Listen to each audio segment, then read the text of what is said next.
my name is Claus. Yes, I am the grandson of the renowned Santa Claus. Let me unfold the story about how he became Father Christmas.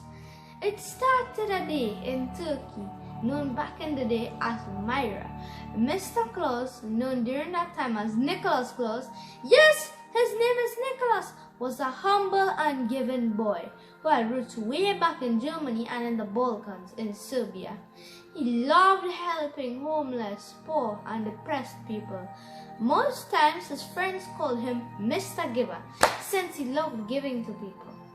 5 years later, he moved out of his parents' house to explore the world. He later resided in a shack in Iceland. He started to create toys and distribute them to the poor and homeless children.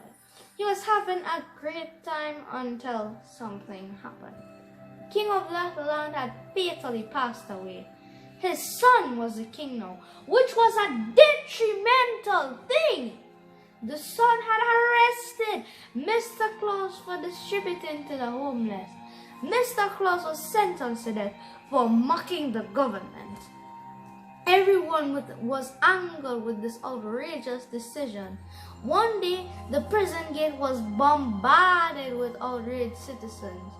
"If he gets sentenced to death, then kill us all," they protested. Pressure was crawling up the king's castle as he was forced to release Nicholas. Later that day, the king and his government were almost overthrown by protesters and rebels.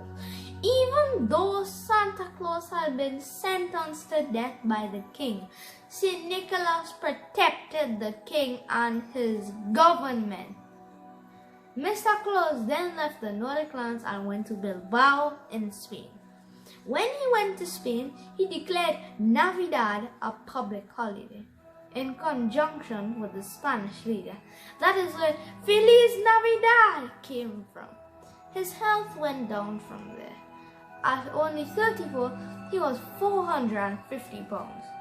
But he found his soulmate in Madrid, Mrs. Claus. They then got married in Catalonia and moved to the North Pole. Mr. Claus and his wife found mysterious green things when they went to the North Pole. "What is that?" Mr. Claus couldn't finish his sentence. It was an elf. He created an elf at just age 7 and never imagined it would be alive. "Hello, Nicholas! You're back!" the elf shouted joyfully. There were also a group of wild caribou in the distance, with Rudolph leading the pack. Mr. Claus discovered so many fascinating things in the Arctic. He then lived his remaining lifetime there, sometimes traveling with the magical caribou that flew, dropping gifts in the chimney of children's houses. He then died at the age of 164 years old, which concludes the story of Father Christmas.